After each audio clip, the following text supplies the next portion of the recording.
Siyambingelela nonke balaleli egameni leNkosi yethu Ujesu Kristu.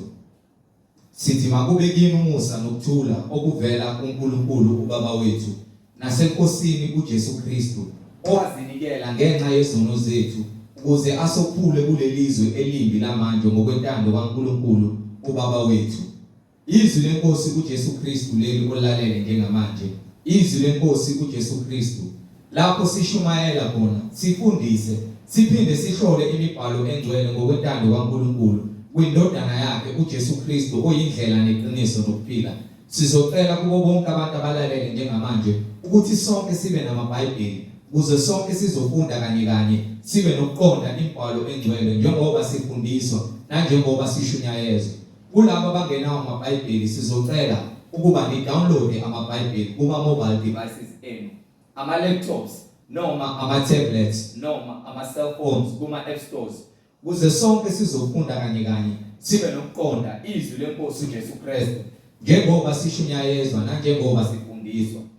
Kulabo abalalele njengamanje emva kokulalela abafuna ukubhabhadiswa egameni likaJesu Kristu, nalabo abanemibuzo mayelana neBhayibheli bengenakho ukuqonda ukuthi mawumntwana kaNkulunkulu iyona yiphi indlela ekumele uhambe ngayo kule ndlela yokukholwa esibize kuyo ekungcwele, nalabo abanesambulo uJesu Kristu esikunikile ubufakazi ukuba ubuthule kuzo zonke izindlebe eziyimisele ukulalela nokuphenduka ngobufakazi akunike bona ukuba nixhumane nathi kule mininingwane engizoyishiya njengamanje. Ngizoqala nge-email address ethi izwilenkosi.ujesukristu@gmail.com, izwilenkosi.ujesukristu@gmail.com, noma i-cellphone number noma i-WhatsApp number la sizoxhumana khona ethi 066 566 9245, 066 566 9245.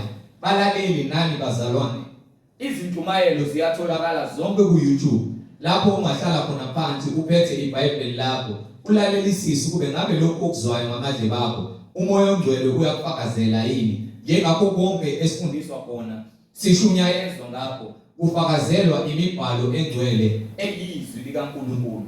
Bazalwane, ku-YouTube uzosearcha, usubscribe, upress ne-notification button uthi izwi leNkosi uJesu Kristu, izwi leNkosi uJesu Kristu. Ungakhohlwa futhi nokushareisha i-link nazo zonke izihlobo zakho, ikakhulukazi labo bathandayo ohlanganyela nabo ngaso sonke isikhathi. Masihlanganyela sithi siyamdumisa uNkulunkulu ngomoya nangeqiniso, ukube nabo bezohlolisisa imfundiso abasuke beyifundiswa beholwa ukuthi bayikholwe, ukube ngabe umoya ongcwele uyayifakazela yini ngemibhalo engcwele. Njengakho konke esikholelwa ukufinyelela kukho nasekuqondeni kuholwa ngumoya ongcwele ngemibhalo engcwele, izwi leNkosi uJesu Kristu. Ake sivule ngomkhuleko simbonge Baba wethu osezulwini nokuthi izindlebe zethu zibe ngumhlabathi ovundileyo, imbewu eyizwi izongena ngaphakathi kithi iphokophelise umsebenzi kaNkulunkulu ezimpilweni zethu. Baba wethu osezulwini, mangcoliswe igama lakho Nkosi uJesu Kristu. Umbuso wakho mawufike, intando yakho mayenziwe emhlabeni njengasezulwini. Usiphe namhlanje isinkwa sethu semihla ngemihla, usithethelela amacala ethu njengoba nathi sibathethelela bonke abasonayo. Ungasingenise ekulingweni kodwa usindise kokubi, ngokuba umbuso ungowakho namandla nobukhosi. uJesu Kristu uyinkosi nomsindisi manje naphakade. Amen. Siyambingelela nonke balaleli. Sihamba nomkwethu umhlengizondi ozobe sihola enaba kabanzi ejula ngokwemfihlakalo yembhalo, umoya ongcwele ekhazumuliswa kule ndawo egameni leNkosi yethu Jesu Kristu. Siyambingelela nonke kuzo zonke izindaweni kuzo egameni leNkosi yethu Jesu Kristu. Amen. Siyambingelela nonke bazalwane egameni leNkosi uJesu Kristu, inkosi nomsindisi. Silobe sithule bona ubufakazi ngayo imibhalo ukuthi uJesu Kristu uyinkosi, inye inkosi, inye inkolo, munye umbhabhadiso. Akekho omunye uNkulunkulu onoNkulunkulu lo esinaye, uNkulunkulu ozimele ozenzela konke ngamandla akhe, akadingi ukuboniswa, akadingi usizo lomuntu. uzakhele konke ngamandla akhe ukuze azimisele konke kubheke kuye, ungabi khona uzobheka eceleni noma kubheke komunye uNkulunkulu. Siyambonga uNkulunkulu ngamandla akhe asenzele wona nomusa wakhe asenzele wona ukuze sifinyelele eqinisweni nakukho okutheni simazi ngokwempalo nangokomoya nangokweqiniso, ngokuba ufuna abantu abazomkhonza ngokomoya nangokweqiniso. Siyambonga uNkulunkulu ngabaprofethi bakhe abangcwele abaphathisa izwi ukuba basilobele phansi impalo, bathembeka basilobela njengoba namhlanje sinempalo ekuthiwa ingcwele, ukuba ephefumulelwa uNkulunkulu ukuze ibe ngcwele.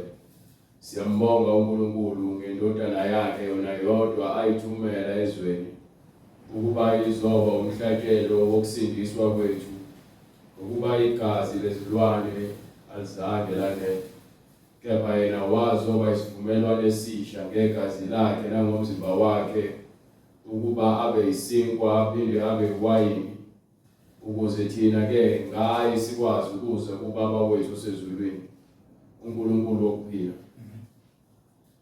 Eseqedile konke-ke wagcwalisa-ke wayesebanika isithembiso sikaMoya Oyingcwele, abapostoli abakholwa nguye ababehamba naye bemphatha bephuma bengena bebona zonke izibonakaliso azenza.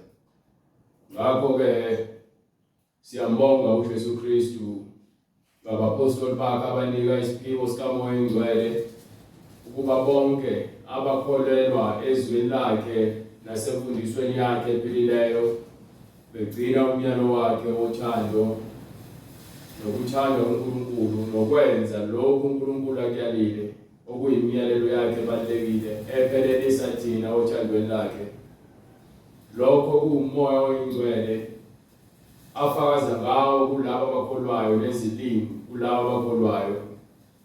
Siyambonga uJesu Kristu ngabapostoli bakhe, siyababonga abapostoli enkosini yethu uJesu Kristu ngokuthembeka kwabo ngangobufakazi babo abaphatha basilobela phansi ukuze sikwazi ukuthi sibe nokuqonda amandla kaNkulunkulu ngesikhathi esenyameni kwindodana yakhe uJesu Kristu. Ngakho-ke bazalwane sithi asihlole imbhalo njengoba uNkulunkulu efuna ukuthi imbhalo siyihlole ngamandla akhe, not ngokuqonda kwethu nangokuthanda kwethu. Konke esikwenzayo sikwenza ngokuba sihlola imbhalo, nakho konke sikushumayelayo ngokuba sikuthatha phansi embhalweni. Asikwenzi lokhu ngokuphakamisa inyama noma ngokuzikhukhumeza, kepha senza intando kaBaba wethu osezulwini.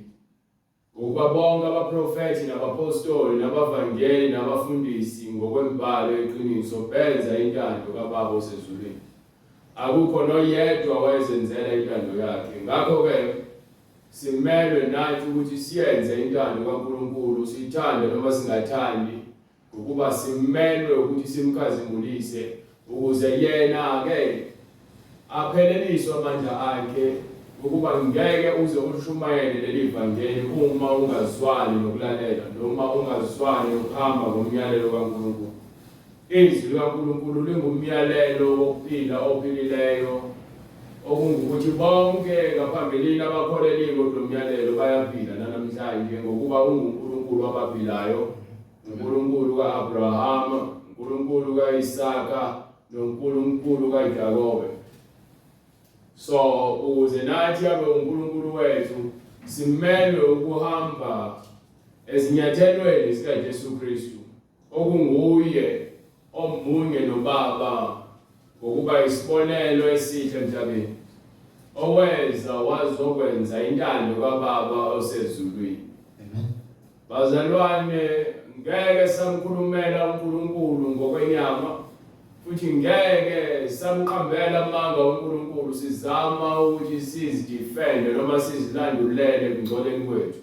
Simele ukuthi uma uNkulunkulu izwi lakhe elikhulumile silenze, singazange sibe nakho ngabaza, ngokuba siyakholwa ukuthi uNkulunkulu ngukuphila and uNkulunkulu uyiqiniso. So uma ke ngizokwenza into ephambene nezwi likaNkulunkulu bese ngithi ungithumile mina ngingumqambi manga futhi ngisikhohlakali ngifanele ukuthi intando kaNkulunkulu ngiyenze ngithobele izwi lakhe wonke umuntu okhona emhlabeni ufanele ukuthi uma ezwa izwi likaNkulunkulu alenze uma ekholelwa kulona uma ungakholelwa kulona uzozenzela uma ethanda khona uthi uyakholwa uNkulunkulu ngakho ke wena usiyona kaNkulunkulu ngokuba uzenzela intando yakho lowo kholwa yizwi wenza umyalelo agcine imfundiso ephilileyo ukuze ke imlonde ngamandla kaNkulunkulu. Nangoke umbuzo futhi ophinde waqhamuka usisi udadewethu uPrecious Collinsons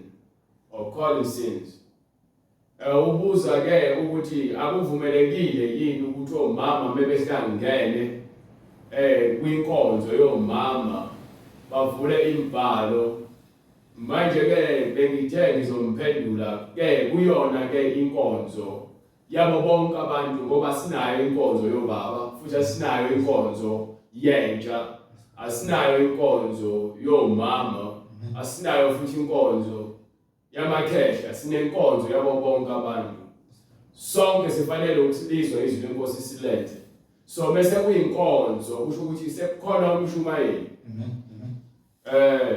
manje ke uma uNkulunkulu eBhayibhelini ingakaze kube khona inkonzo yomama angisoze ngavuma ukuthi khona inkonzo yomama ngoba uNkulunkulu akakaze ayigcobe uJesu Kristu akakaze ayigcobe akhona yedwa umpostoli okakhuluma ngenkonzo yomama asiyazi ukuba kukhona lokho kumnyama kwenzeka izinto eziphambene nezwi likaNkulunkulu ukuba uma abantu behlangene sebeyibandla uma sekhona yedwa senye seqale vula incwadi eshumayela lo muntu usenza into engafanele ebandleni ngakho ke ngithi ke ngokwembhalo akukho ulwesine lomama ningahlangana nenze usuku lomkhuleko hayi usuku lwenkonzo bekuyinkonzo yomkhuleko nizofike nitule uyangizwa ngithini nizofike nitule uma seqedile ucula nizokhuleka iBhayibheli lithi ke kwincwadi yesibili noma yokuqala incwadi isahluko sokuqala bengaphosisi noma isahluko sesibili kwincwadi yaThithu ifuna nje ukucacisa lento le kodwa so understand bese siphinde futhi sihambe siyobheka incwadi yakhe yokuqala baseKorinte isahluko 14 from verse 36 or 34 ngizogcizelela lezi zinto ngokuba zibalulekile angiyazi inkonzo yomama kepha uma kukhona umkhuleko womama bazohlangana ngawo umkhuleko bazokhuleka njengokuba kuumkhuleko akuzushintsha kube inkonzo lapho khona sebeshumayela manje sebevula imbhalo angeke ngikwazi ukwaseka lokho ngokweBhayibheli ngokuba iBhayibheli likhuluma lizwi linye so angaqhamuka manje mina ngizovuma into engazange ize ibe khona kubapostoli nakubaprofeti nabona bonke abantu aseke bashumayela ngevangeli eBhayibhelini angikhulumi ngabafundisi benu ngiyeza kubafundisi benu nabafazi babo ngiyeza kubafundisi benu nabafazi babo abawuma umfundisi sizoyihlakaza ayikho lonto leyo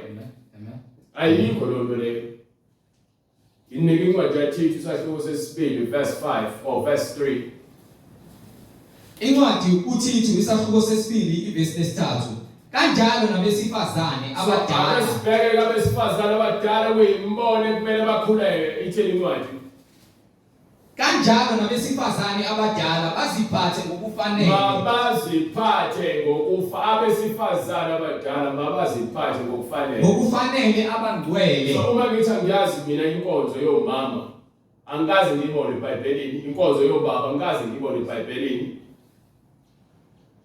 inkonzo yentsha angikaze ngiyibone eBhayibhelini ngazi ukuthi abantu bezenkonzweni bonke bezenkonzweni mebezolalela izwi lenkosi bonke abantu beza ngesikhathi esifanayo So lezi inkonzo esezikhona manje eziyinkonzo zetiye angizazi lo ziyinkonzo zethu ezenzakhele emhlabeni.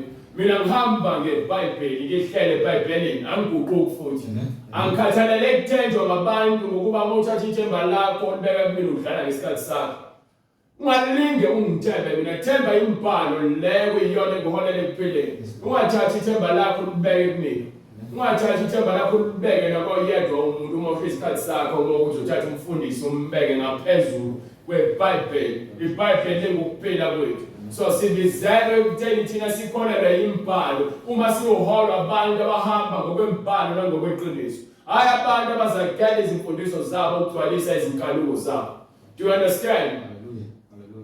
Banjalo nabafazi abadala makungabi ngabahleli bangabi izigqila zewayini eliningi babe ngabafundisi bokuhle manje ke lithi abesifazane mababe ngabafundisi bokuhle ukuze bafundise abesifazane abasha kuphi ukuthanda amadoda abo. So uma nihlangene ngangitshela ukuthi mhlambe ke ngingabantu besifazane ngoba nithi ke yahlangana ke ngumkhuleko ngiwa libadala lihleli nezingane ezincane ingabe inkonzo yomama kuphela kungabi khona abasha futhi kube khona bonke abantu behlangene kusho nomama nifundisane njengoba iBhayibheli lisho ukuze bafundise abesifazane abasha ukuthanda amadoda abo. Abasha besifazane ukuthanda amadoda abo kusho ukuthi manje umuntu wesifazane umele ukufundisa owesifazane ngendlela yokuphatha umuntu wesilisa nangendlela yokuphatha ikhaya nangendlela yokukhulisa izingane.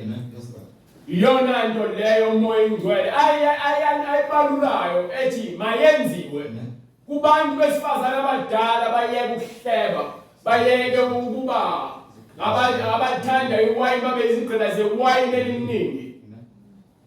Do you understand? Bathande nabantwana babo bafundise abantwana abasha ukuthi bathande abantwana babo inclear lento leyo. So asinakuvula ke manje izincwadi ke siqale sivula inkonzo yokushumayela ngoJesu asivule leyo ukuthi emakhaya bafanele abantwana abancane uma umama umdala abantwana angikhumbula ngoba umfundisi beni nabo labo baba umfundisi beno abanomakhosikazi abafundisi befundisa ngalezi into abayigijimelayo ukugijimela izinto engafanele bazigijimele banesizathu sabo basibeka amanga ahlaza uNkulunkulu akaze akhombe noyedwa wesifazane ukuthi ame bandleni ashumayele futhi akakaze athume noyedwa wesifazane ukuthi ahambe avule ibandla abe umholi webandla ukuthi indoda yakho umholi webandla lokho akwenzi wena ukuthi ube nawe umholi webandla wena uyilutho ufanele uhlala phansi njengoba bonke omama uzothe ulale izwi lenkosi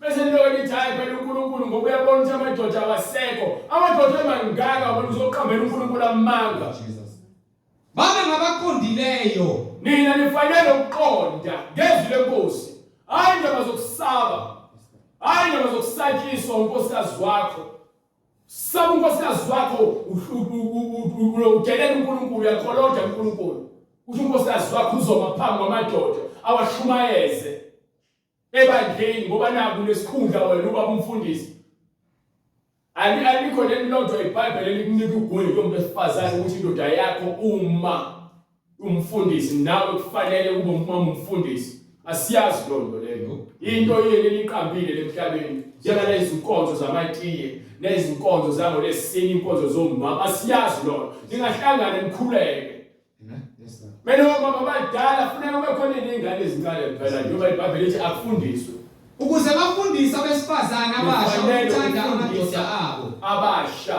besifazane ukubathanda amadoda abo bathande nabantwana babo babe ngabaqondileyo lifanele ukufundisa izingane zenu ukuthi zihambe ngendlela eqondile abamhlophe abaphatha kahle amakhaya yona nto kuthiwa ifundise le njengomama omdala ezinganeni bese nihlangene nodlalizana ukwazi ukufundisa umuntu waphela futhi ufundisa izingane zenu ziphi wa indaba seyingane manje indaba seniphumile endleleni kaNkulunkulu thina siqondisa izindlela zikaNkulunkulu njengoba Johana uMbhaphatisi Sibizela abantu bahambe ngempalo bayenguzihambela balobe benkantla bekhuluma into abangayazi.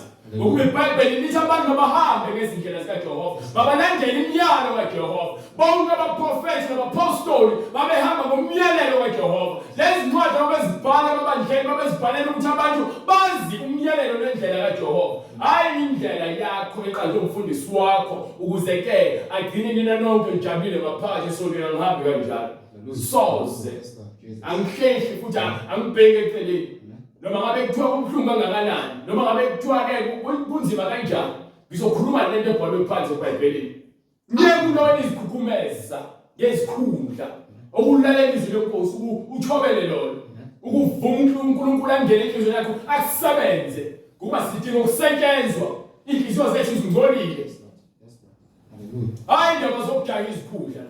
Bathi ke uthi ngoba abantu besifazane abantu besilisa sebewile uNkulunkulu uvuse mina lalela wena uhlala lesikhathi uqamba amanga uthi uElijah ke esentabeni ethi abaprofeti bakho bonke uNkulunkulu basekusele mina ngeke sebonke sebefika uNkulunkulu angaze lisheke na ufakazi sena abaprofeti abawu7,000 ngoba yongabazi lo ihlethwe yena yedwa nawe ke mama sikungeza ukuthi ukhulekele uNkulunkulu ukuthi ke avuse abafundisi abazofundisa iqiniso abashumeli bazoshumela iqiniso wena ukhetha ukuzenza umholi wena uzoqambela uNkulunkulu amandla ukuthi ukuvuse ngalokho akaze akuvusa uNkulunkulu ngeke azakhuluma izwi lakhe eBhayibhelini kwincwadi yama-Esekholi yokuqala sahluko 14 from verse 34 aphinde futhi aziphikise ngenxa yakho yini obalulekile ngawe lo wena osuthi ke manje wena special ngayo. Abesifazane mabathule emabandleni. Niyabazi abafundisi belini balandela abantu omama umfundisi abazibiza ngabapostoli kepha bahola amabandla nabafazi babo. Mangaka amadoda ehlela wanomsebenzi anabaconsa amathe ejuluka iy'nhlelo phambi esontweni ehleli phansi unkosikazi ejuluka naye lokho ejuma laphambi kwenu. Abesifazane mabathule emabandleni. Ngamane ngihlale phansi ngifundele iBhayibheli ekhaya ngihole umoya ingcwele ngokuthi ngihole umuntu wesifazane ebandleni soze ngahole umuntu wesifazane athi uma umfundisi noma sibize uma umpostoli.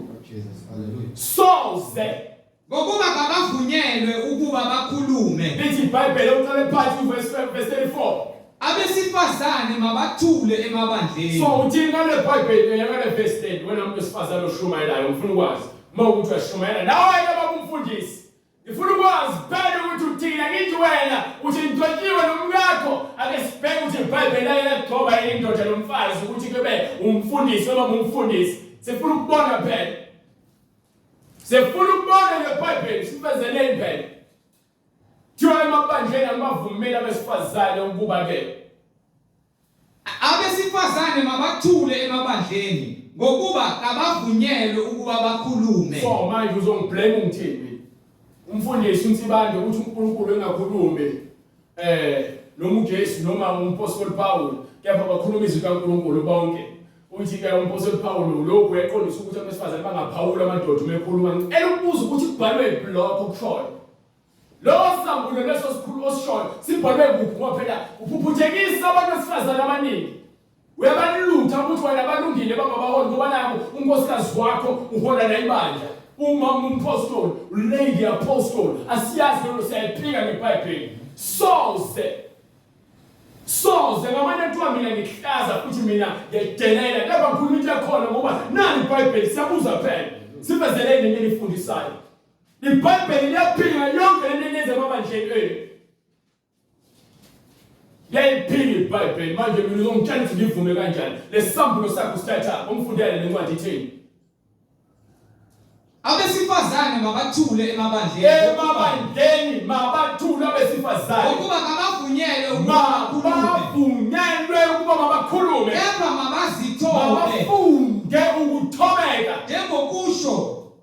njengokuba usho njalo nomthetho kusho umhleli njengokuba usho njalo nomthetho kusho umpostoli Paul njengokuba usho njalo nomthetho kusho uBride njengokuba usho njalo nomthetho lalela umthetho kaNkulunkulu ukhulumile umthetho kaNkulunkulu uzongitshela ukuthini usho njalo umthetho ithi ke uma befuna kukhona bafuna ukufunda mababuze amadoda abo emakhaya. Haleluya emakhaya uma ke bethanda ukufunda utho mababuze amadoda abo emakhaya wena ngo ufundisani uma umthetho ungavumeli leli vangeli kufanele lihambe liyekise bonke omama umfundisi ukufundisa lifanele ukuhamba ke leli vangeli niye ukudefend abafundisi bena awazilutho ngomthetho kaNkulunkulu awukwazi ukuba phambi kaNkulunkulu umthetho kufanele kenzeni ngokwena kufanele wenze into omniki incwadi leSeroma sahloko 11 from verse 32 from umniki incwadi leSeroma sahloko 11 from verse ngokuba uNkulunkulu ubavalele bonke ekungalalelini ubavalele bonke engalalelini ukuze abahawukele bonke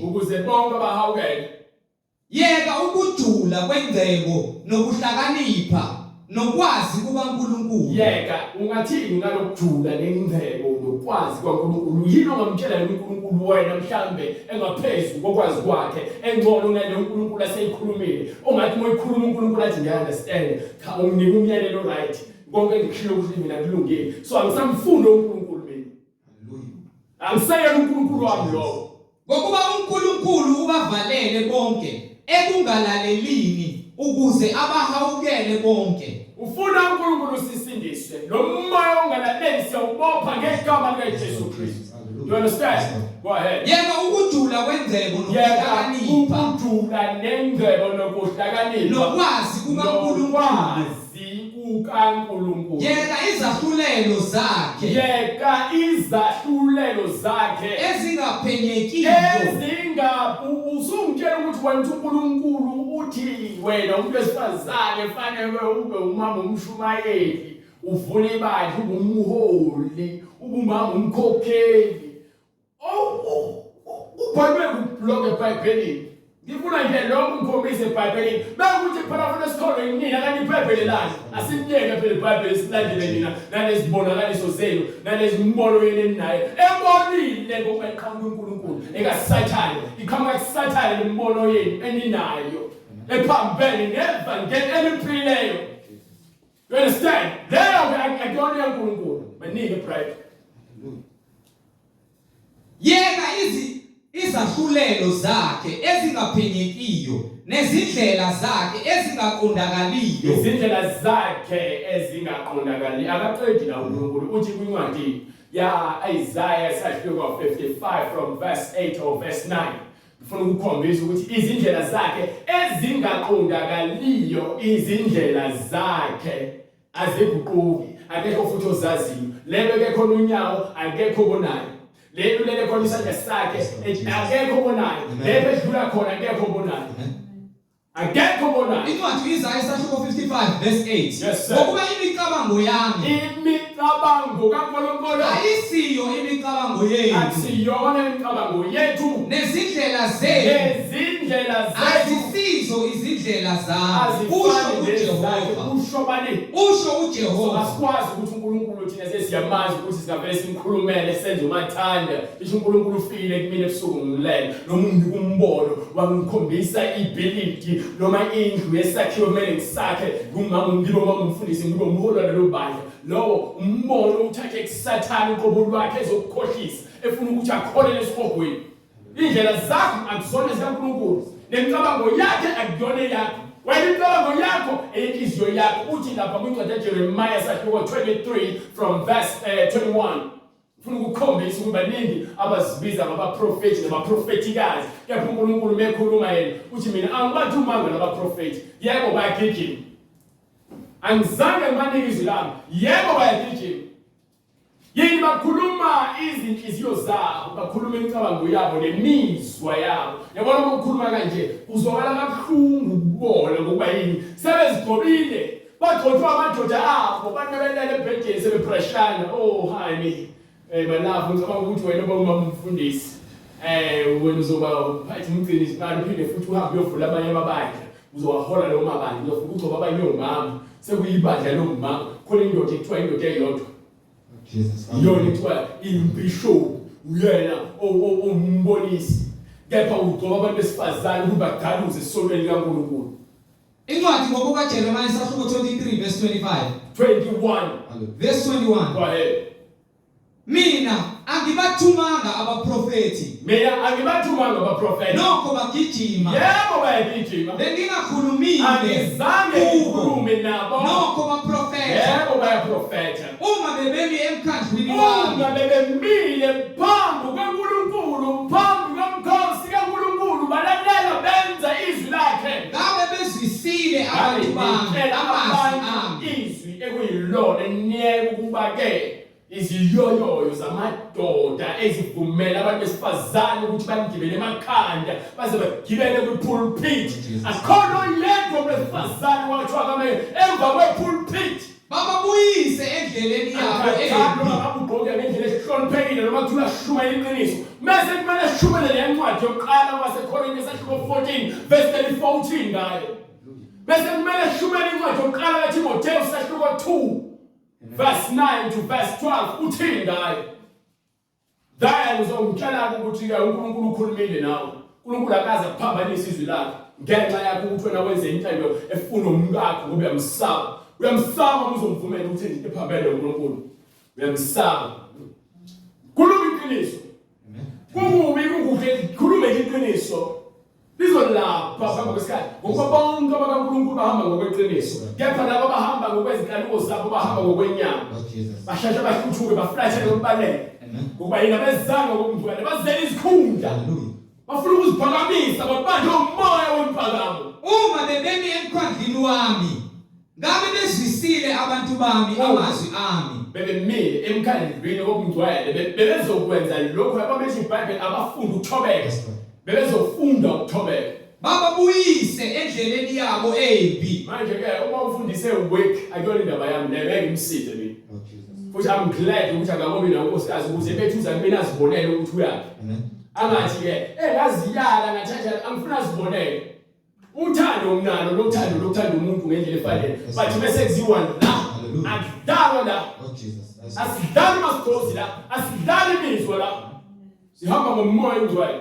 So amethu ufuluza kumina unkosikazi flekazi wathi uthi ke angeke azenzela kumina zongitshela ukuthi baba phela sengizofaka amancici lalela hamba wafaka lapha ngaphandle amancici akho hamba bawugeza bhela lapha ngaphandle la ngendlela kaNkulunkulu ngizobe ngikhuluma into eyodwa la ngiyomnyaka phambi kwebandla lonke ngithi unkosikazi wami ufuna ukwenza umathanda angivumi flowers lokho yeke ngizwe mina ngomunye umuntu bese kuziwa kule nto lebhalwe ngaphandle eBhayibhelini ukuthi mina ngigobela nina abantu mina ngisebenzi ukuma la ku-pulpit.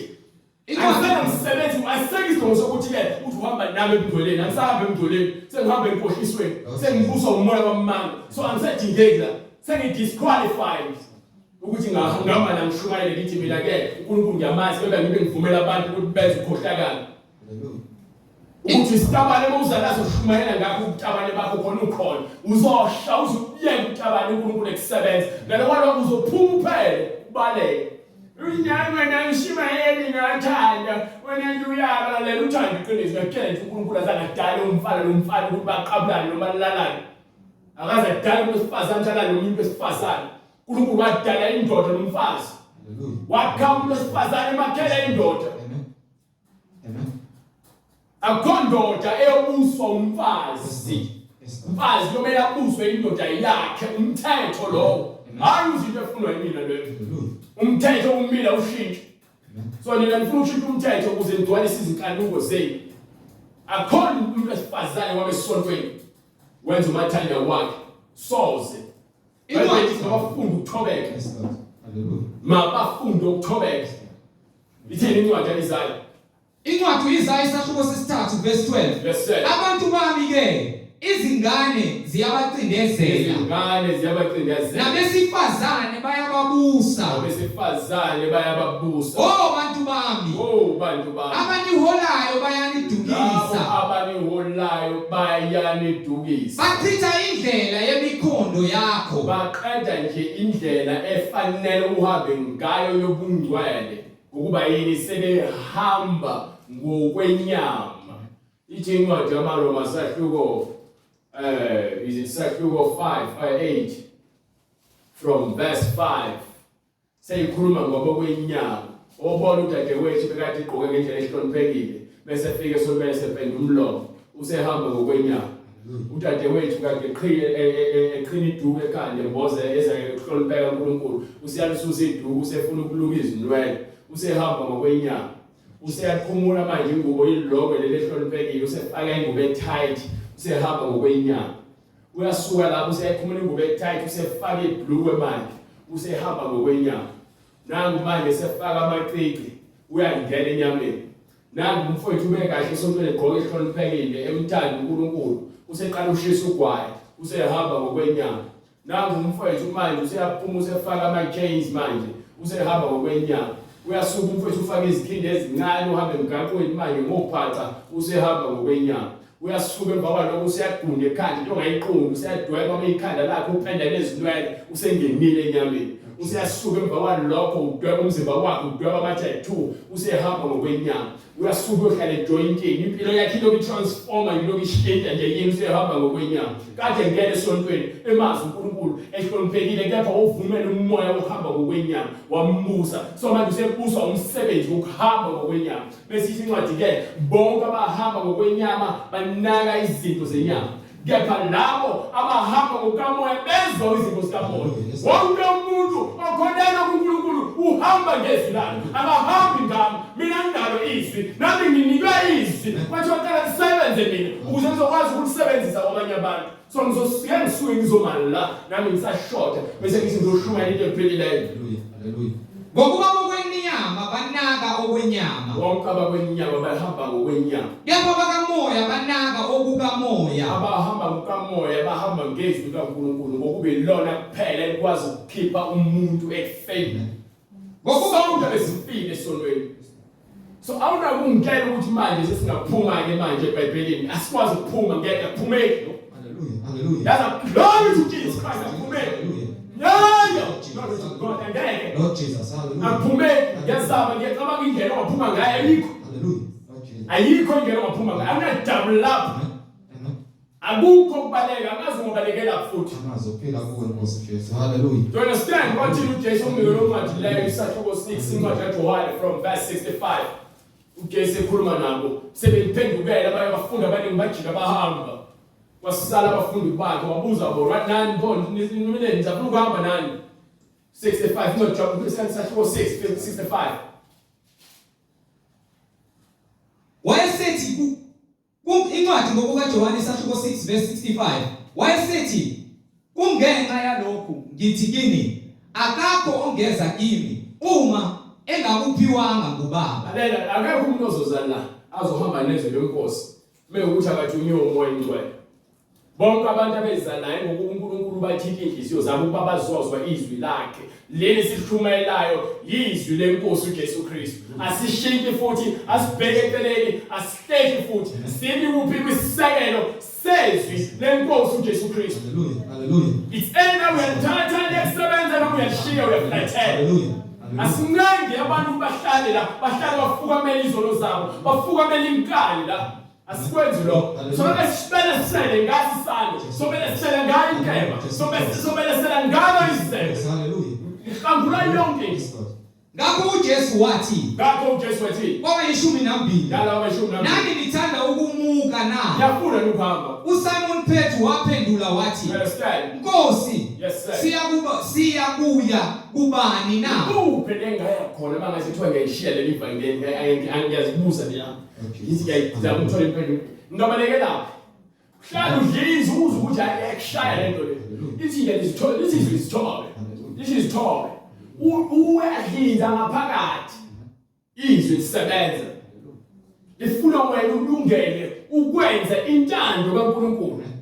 Inhloso yeBhayibheli inhloso yokuza kwaJesu Kristu kwezositshela ukuthi masilungele ukwenza intando kaNkulunkulu ngoba la ufikile emhlabeni wayenza intando kaNkulunkulu uyenzile wayigcwalisa.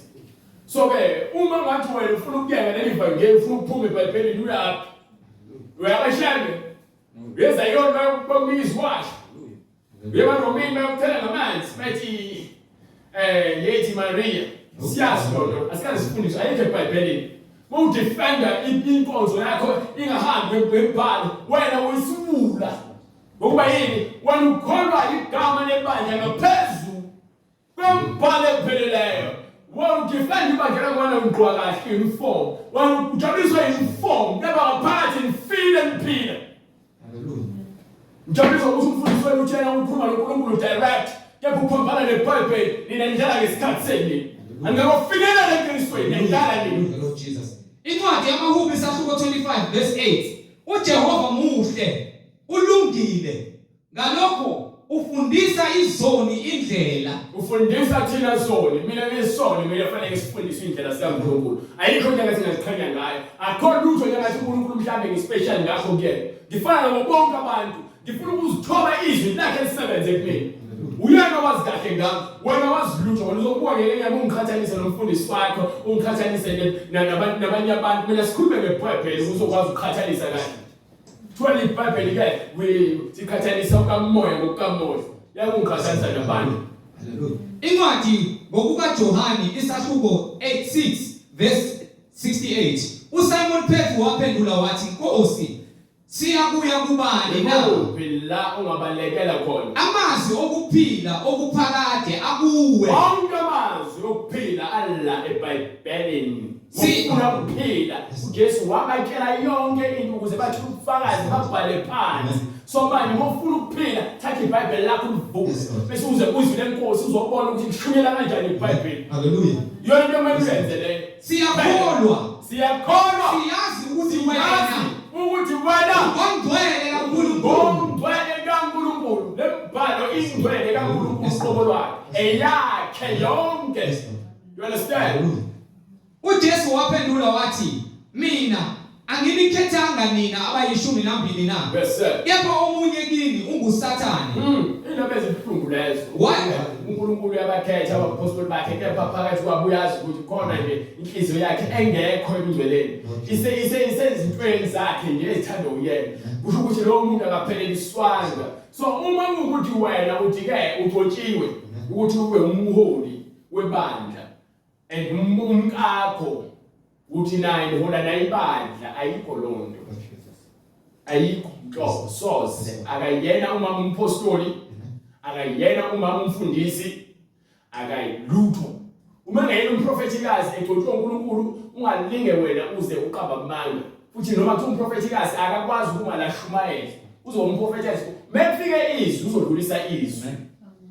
Hayi ukuthi uzohleze emla kwepulpit ubambele ubaba ngoba ke futhi akusoze ukuthi uma indoda ifa unkosikazi athathe ibandla libe ngaphansi kwakhe, akusoze. Ingakho kufanele amadoda abe khona agcotshiwe ngokwezikhundla nama-office akhona la okuyiwona asuke ehamba ngomoya obhalwe phansi. Lebandla kulona la angisoze ngaba nayo. Bengifa mekuthi liyaphela. Mekuthi uNkulunkulu uvusa omunye oyakwazi ukuthi ame ngesekele ngekusona. Kuyobe kungamandla kaNkulunkulu. Kepha akusoze ngoba umfowethu ezona naye ngokwegazi. Futhi akusoze ngoba ke ubaba omncane noma ubaba omdala, akusoze. Hallelujah. Akusoze ngoba indodana yami.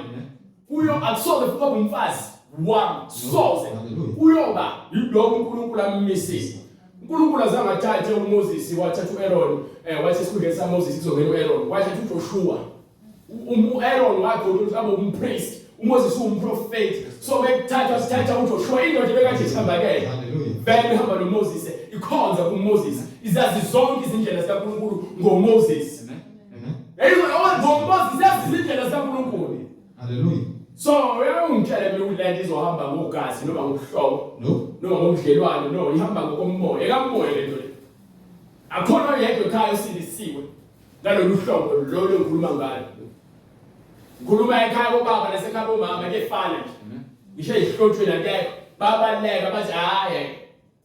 So akukho ngangithusa manje ongathi umuntu angakwenza ukusha ngeBhayibheli ingitshela konke ngomuntu. Ngiyangazi iBhayibheli ngoba nami lisibuko sami ngizibuka kusona.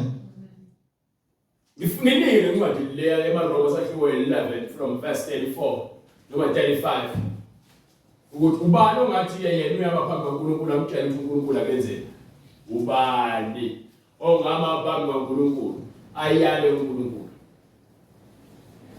Incwadi kwabaseRoma isahluko 11 verse 34. Yes sir. Ngokuba ngubani owawazi umqondo wenkosi? Ubani ke owazi umqondo kaNkulunkulu? Ubani owazi umqondo kaNkulunkulu? Nokuba ngubani owaba ngumluleki kwayo na. Ungamluleka uNkulunkulu ukuthi wena manje ngoba naka amadoda wekho wenzovula ibandla.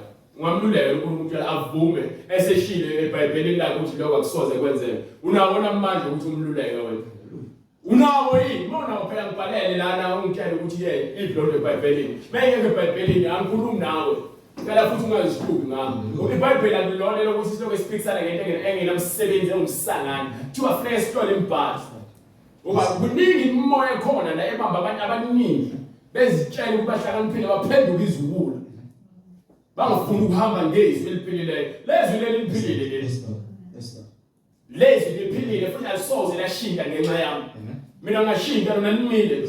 Ubani oshintsha yimi. Wena ungashintsha lona limile. Ubani oshintsha wena. Abantu abaningi bayashintsha bafuna ukuthi neBhayibheli lishintshe soze. Baningi bezama ukushintsha iBhayibheli kulezi ntando yabo. Abanye bagcwele phansi esikhokweni. Kubani owaqala ukuyipha? Ubani owaqala ukuyipha ukuba kubuyiselwe kuye na? Ubani ongathi uNkulunkulu ufanele ubuyena manje ukubuyisela kuyena? Ubani? Ngifuna yedwa. Mengeke ukuthi iBhayibheli lithi iBhayibheli kwincwadi yamaRoma sahluko 3 verse 4. Noma uqale from verse 3 uba lizokuvezela ukuthi ke uthini umoya ingcwele. Kunjani pho uma ke abanye behamba ngale ncwadi kepha bephikisana neBhayibheli noma abanye bethi ke bayakholwa kepha baphikisana neBhayibheli. Kunjani pho uma abanye bengakholwanga? Yes sir. Ukungakholwa kwabo kuyakwenza ize ukukholeka kukaNkulunkulu na?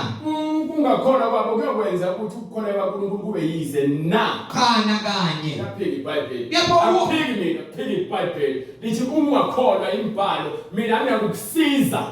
Wena ufanele ukuthobela izwi ukuze wena upheleliswe kuyena losibizileyo. Ngoba ungakholwa kwakho akwenzi uNkulunkulu abe umqambi manje. Lithi makube ukuthini?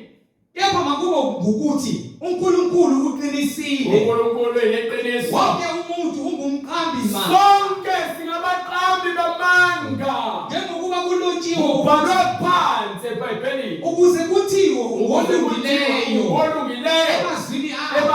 emazwini akho. Unqobe ekwahluleleni kwakho. Uyakwazi ukuthi unqobe ekwahlulelweni kwakho ngokuba uhambe wenza lokho kubhalwe phansi. Ikona imibhalo le emazwini akho wakhulumayo. Uthi wena noma umfundisi asifakazele phela na imibhalo ebhalwe phansi. Nkosi Jesu. Uthi wena uthanda uNkulunkulu ufuna ibandla. Asifakazele imibhalo ebhalwe phansi. Siyafunda naphansi eBhayibhelini. Uthanda asifakazele amabhulukwe. Siyafunda leBhayibhelini. Uthayilini ngabafela ama-happys. Siyafunda leBhayibhelini. Incwadi yokuqala kwaseKorinti sahluko 14 verse 36. Yes sir. Konje izwi likaNkulunkulu laphuma kinina na? Izwi likaNkulunkulu laphuma kuwena yini? Nokuba lafika kinina nodwa na? Lifika kuwena wedwa eceleni nje uba ulifuna nesibambulo nje esiphambene nezwi lakhe lonke. Kahlali bo. Nani madoda niyagwala amasonto nibabiza ngomami. Umami wosanda kwenzani? Vela umami beni moya ejeza phela enibambile. Mina ngifuna ukukholwa iqiniso leli. Nizi yo. Hallelujah. Ngithanda ukwenza izinto yo.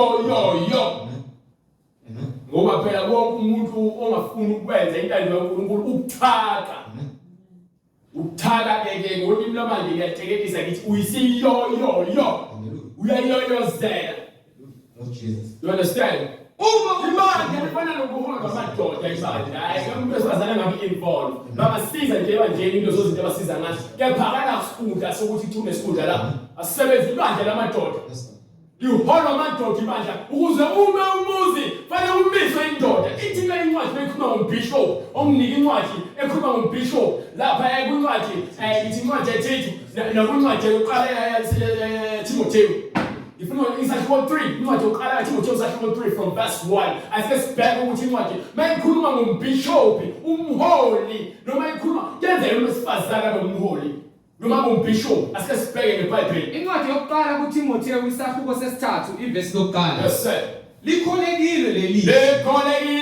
Lelizwi lithi uma umuntu efisa isikhundla sombonisi, uma unesifiso esikhundleni sokuba wena ube umbishop, unqanele umsebenzi omuhle Ngakho umbonisi kumele abe ngongasolekiyo. Umbonisi fanele kube umundoda engasolekiyo. Indoda emfazi munye. Akufanele kube umfazi onendoda eyodwa. Indoda emfazi munye. Manje wena usho kanjani ukuthi umama umbishop? Ukuphi lapho kuthiwa ukuthi umama umbishop? Noma umkhokheli. Ngicela ngizobisa lokho eBhayibhelini. Mengekho uthatha lo gama lelo lahlele ku. Nozokubiza abakhetha usayona lokho le. Wena umntwana kaNkulunkulu. Nabantu bakhona babiziwa kho mama umbishop. Ukuthi indoda yakho umfundisi awuyena umama umfundisi. Yes Lord. Fundisa ingane yakhe ekhaya. Phele lapho. Yes Lord. Fundisa imihlangano yabantu besifazane nihlangane nibize ingane zenu zabantu besifazane nizozibeka lapha phambi kwenu. Nizifundise ukuthanda amadoda azo. Yes Lord. Hallelujah. Hallelujah. Yona into engayenza le. Hayi ukuhola amabandla kusoze. Indoda emfazi munye. Indoda mayibe emfazi munye. Indoda bese ukuthi umfundisi wakhe uthi umbishop. Ebandleni likaKristu unabafazi ababili. Akasaqualify. Noma ngambiza umbishop akuyena uyifake umbishop. Yes Lord Jesus. Hallelujah. Ukuthi ke umbishop wakho kanje nomunye umfazi wamdimboza wamlahla umfazi wakhe lithi iBhayibheli madoda ningalahli amakhosikazi yena besamlahlile sezathi omunye ethi uNkulunkulu ungikena unamanga uyifake uyifraud. Akafanele kube umbishop unamanga isikhohlakala. Amen. Isikhohlakala. Yes Lord. Akufanele azomana. Amen. Akayenza umbishop asimfanele leso sikhundla leso. Abe ngongasolekiyo. Fanele kube ngongasolekiyo. Indoda emfazi munye. Indoda enomfazi oyedwa. Abe ngozikhuzayo. Okwaziyo ukuzikhuza. Oqondileyo. Okwaziyo ukuzikhuza noqondileyo. Oziphatha ngokufanele. Ngokufaneleyo. Kwendlela efanele. Manje mina ungibeke umbishop ngumfana omncane mina. Kusamele yoze ngibe ikhehla mhlawumbe sekila ku 56 yale sengathiwa ke sengumbishop. Okwamanje ngisayibhobhodlo ngane nje ngisawumfana omncane nje. Osamele ukuthi nje ashe intshisekelo kaNkulunkulu avuthise umlilo wokushuma ivangeli eqiniso. Hallelujah. Ngajabulela izikhundla lezi ezike zisiza ngalokho. Hallelujah. Ngeke izikhundla ezulwini. Ngena ngokulunga kwaNkulunkulu. Lord Jesus. Hallelujah. So ngabonga ukuthi kufanele kube umbishop cha eli.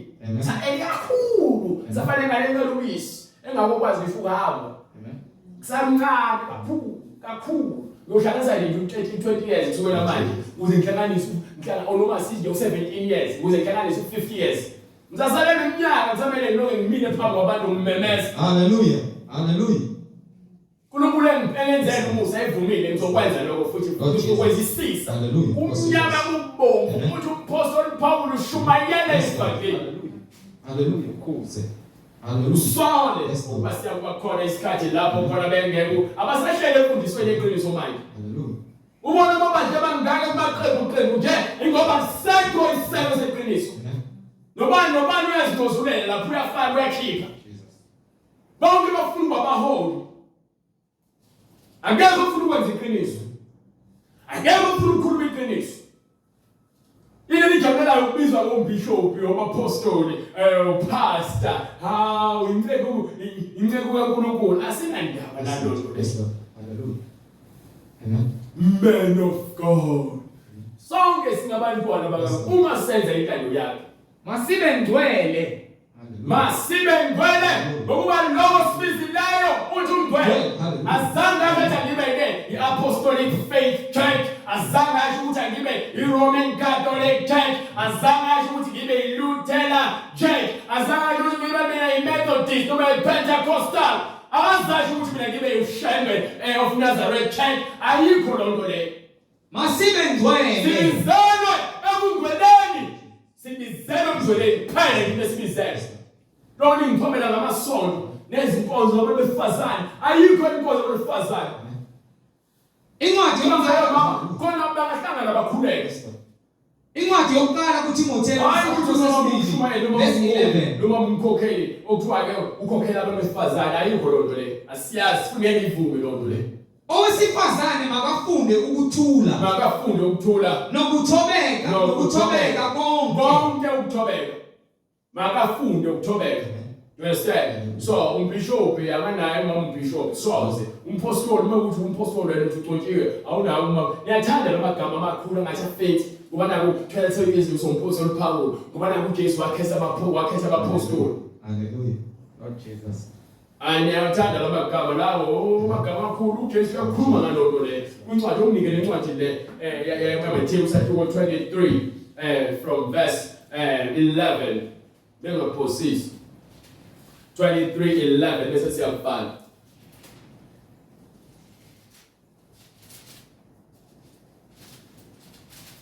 Unukuzwa uJesu Kristu uyena umnini webandla, ibandla elakhe. Uyena oshaya umthetho ebandleni. Bonke abantu abahamba ngalezi befune bashaya umthetho kaJesu Kristu ebandleni. Bonke abantu befune balandele umthetho kaJesu Kristu, hayi umthetho kaMfundisi wakho. Mekuthi umfundisi wakho uthi ngangena ngo3 esontweni, isikhathi sakhe leso kwasebandleni. Kepha mase sophambana neBhayibheli, asisahambisani naye ngoba manje yena usephuma entweni ebhalwe phansi, yena usefuna ukuba uJesu Kristu. Angeke aze ukuthi asoze. Ngiyaqala nina nifuna ukuhamba ngihamba ngithatha abaBhayibheli nabaphathi. Kepha lezi zinto ezibhekisana neBhayibheli emabandleni incwadi ngokuka Matthew chapter 23 verse 8. Go ahead. Kepha nina maningabizwa ngokuthi rabi. Ngingabizwa ngamagama amakhulu. Ngokuba munye umfundisi Munye wenu. umfundisi. Nina nonke ningabazalwane. Thina singabazalwane. Ningabizi umuntu emhlabeni ngokuthi uyihlo. So uma ngimla uthi ke njoba bayobiza abantu besifazane abashumelayo ngomami. Inyongo le iyababa. Isuse. Akayena uma wakho ungathi mami. Umama ithi umama ubhuti usisi kanjalo umuntu omdala.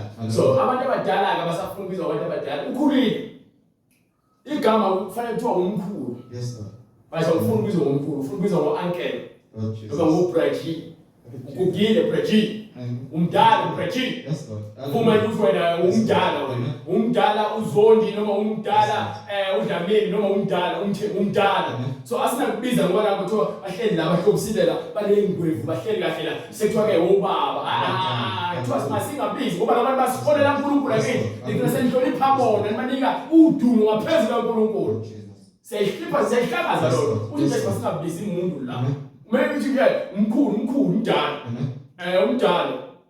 Yes Lord. Bese nganga Vryheid kanje sa 40 kuya 45 50 usawubrother bese 60 55 60 65 70 so umdala lo is an elder in the church kuma lokuphatha eBhayibhelini. Hallelujah. Abantu abadala ibona abagcotshwa ukuthi ukuthi bona babe abelusi ebadleni ngoba bazi umthetho kaNkulunkulu.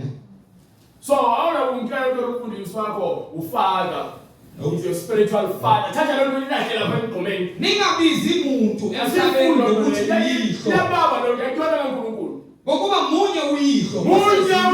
Usezulwini. Futhi abantu ababizwa ngo-spiritual father mabathathe lo nto bayilahle lapha. Ntoni yabo? Lord Jesus. Abo spiritual father. There is only one spirit. There is only one God. There is only one Father. Jesus Christ. That we pray unto. Jesus Christ. Hallelujah. Baba wethu usezulwini. Baba wethu usezulwini. Igama lakhe lona kumele ngidweliswe. uJesu Kristu inkosi. Hallelujah. Jesu Kristu inkosi. Futhi anemfekethe selifake emabandleni. Lemfucuza yokungcola egcwele emabandleni. Amabandla ngcolile ayanuka phushu. Imkhuba yabantu bekhukhumeza abantu bona kubema la ku-pulpit. Abanye abantu dadewethu beze bangijwayele kabi. Ngoba ngendlela engikhululeke ngayo angikhethi ukusoba umuntu. Abantu baze bakhuluma izinto engifanga bazikhulumi kumina njengomfowabo. Bathi bona usebehambisana nokungijwayela. Yabo bathi angaze ngithi mina ngizomxabana nomuntu noma ngizomdinela as long ke engezukuphambuka bese phambuka ngivele ngizithalele umuntu ongangizijulayo ngoba manje angifuni ukuloke ngiya back and forth nabantu abasahlele enyameni. Abantu abahlele enyameni bafuna ukujwayela kabi kanti lo muntu okujwayela ngabafanele sibe nawo thina abazalwane. Fanele sihloniphane sibe nothando leqiniso. Uyazi into ephuma emlomeni wakho ukuthi ngabe kulungele ukuthi iphume emlomeni wakho njengomzalwane njengosisi noma ngobhuti. Hallelujah. You understand? Hallelujah. Baningi incwadi ezenzo sakhe ngo-2:38 bonke laba bawomama umfundisi abamama umshumeli omama umbishop kufanele balahle lezo zikhundla zabo babuye bahlale phansi. Ophikisana neBhayibheli aphikisana nami futhi ngeke ngize ngiloko ngithi noma nawe siloke sidebate noma siphikisana asikho isidingo. When it's either uzokwenza into enkulu noma cha. Ngoba baningi imiqala yabo igcwele okhonkolo. Amakhanda abo agcwele okhonkolo, inhliziyo zabo zigcwele amatshe. Bafuna ukwenza into yabo ngasayibona ukuthi yenzeke imali ngalo ukuthi babe la ku-pulpit. Yona nje yenza bagolose ukushela abantu usaba uNkulunkulu. ingakho beqhubeka beshumayela ngenkani ngoba abantu ngesaba uNkulunkulu bonke abasaba uNkulunkulu bazokwenza intando kaNkulunkulu bazofunda ukuthobeka. Sithini uphethe incwadi izenzo isahluko sesibili verse 36 ngakho indlu yonke yakwa-Israyeli mayazi impela ukuthi yonke yakwa-Israyeli mayazi impela ukuthi uNkulunkulu umenzile inkosi uwenze uJesu noKristu uJesu lo enampethela nembethela menenza izinto eziphambene nezwi lakhe nemhlambalaza ngoba naye wakhululwa abaningi bamhlambalaza bamthoba emthini njengesoni engenzanga lutho. So izwi lakhe limile namanje ufuna thina silungele lona. Sebekuzwa bahlabeka enhlizweni bathi uPetru nakwabanye abapostoli lithi manje ke bathi sebezwile ukuthi yasika basebekhala bathi ke uPetru nakwabanye abapostoli madoda bazalwane siyakwenza njani na?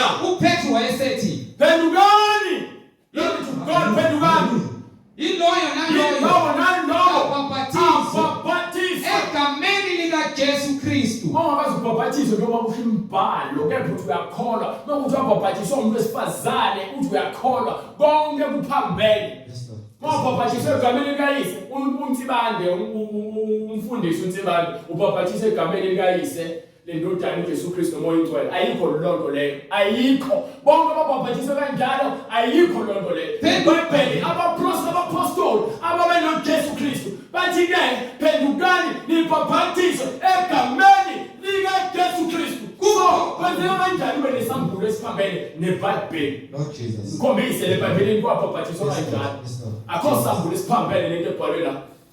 Phendukani iloyo nalowo abhaphathiswe egameni likaJesu Kristu. baphathise egameni likaJesu Kristu. Kukho ukuthethelelwa kwezono. Ukuthethelelwa kwezono. Kona niyakwamukeliswa. Siyabe senamukeliswa. Isiphiwo sikamoya oyingcwele. Ngokuba isithembiso ngesenu. Esenu. Nesabantwana bethu. Esabantwana bethu. Esabonke abakude. Bonke inkosi uNkulunkulu wethu. eyakubabiza.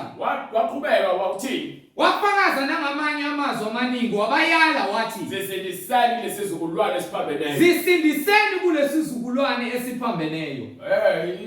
Bathi intando ekuwele le choice ikuwele ukuthi athi isinqumo ukuthi wena ufuna ukuhamba ngayo indlela. Jesu Kristu inkosi. Laba bafuna ukubhaphathizwa egameni likaJesu Kristu. Njengokusho kwembhalo baza kusithinta kule number le noma inombolo oyibonayo ku screen noma i-email address oyibonayo ku screen. Uma unembuzo mayelana neBhayibheli uyakusithinta futhi kuyona inumber loyibonayo ku screen nakuyona i-email address loyibonayo ku screen. uJesu Kristu inkosi. Konke kwenziwe egameni lakhe. Wanikwa igama elingaphezu kwawo wonke amagama ukuthi egameni likaJesu Kristu bonke amadoda afana nguqe sonke afanele ukulandela imfundiso kaJesu Kristu. So akukho kufihlakele phambi kaNkulunkulu ngokuba zonke izinto ezifundiswa abafundisi benu sasiwayibona bonke abantu nathi siyabazisa bonke abantu ukuthi loyo nto ayikho kwiBhayibheli. Jesu Kristu inkosi. Hallelujah. Siyambonga uNkulunkulu. So phinde sibonane kusasa ngo-11 uNkulunkulu evumile. Esivale umkhuleko. Baba egameni lenkosi yethu Jesu Kristu uNkulunkulu onamandla siyabonga Nkosi ngezwi lakhe eliphilile nezahlulelo zakho Nkosi. Siyacela uNkulunkulu onamandla ukuba sihlale emfundisweni yakho Nkosi uJesu Kristu ngokuba wena nezwi lakho nemunye. Siyacela Nkosi ungadukiswa izimfundiso eziningi ezigcwele emhlabeni kepha sihlale kwindlela eyindlela neqiniso nokuphila enguwe Nkosi uJesu Kristu. Siyabonga uNkulunkulu onamandla ukuletha umusa neqiniso izwi elinguJesu Kristu oyinkosi nomsindisi malihlabe ngaphakathi enhlizweni zethu Nkosi. Usibizele kwinhlanzeko engumoya ongcwele usibizele enhlanzeko eyizwi lakho Nkosi uJesu Kristu. Sihlole imibhalo ngokwemoya nangeqiniso ngokuba usibizile wathi masihlole imibhalo ngokuba kuyo sinokuphila okuphakade okunguwe Nkosi uJesu Kristu. Mayenziwe intando yakho emhlabeni njengoba nasezulwini kuyintando yakho ebusayo egameni lenkosi yethu Jesu Kristu. Khazimulisa umoya ongcwele kukho konke sikuzwile kuhlale ngaphakathi sikhule Nkosi ngomoya nangeqiniso egameni lenkosi yethu Jesu Kristu manje naphakade. Amen.